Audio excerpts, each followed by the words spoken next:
Toner C T M करणे हे खूप महत्त्वाचं आहे। तर सर्वात आधी मी टोनर लावत आहे।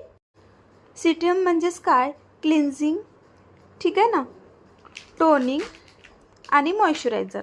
तर सर्वात आधी मी इथे तिला वेट वाईप्सने क्लीन करून दिला आहे फेस। नंतर मग इथे मी टोनर स्प्रे केला आहे।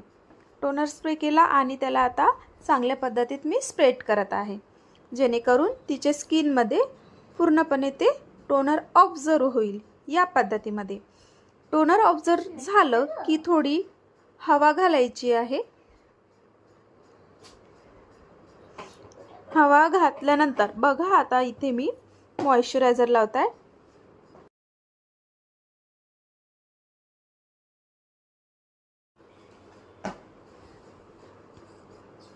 मॉइश्चरायझर लावत आहे।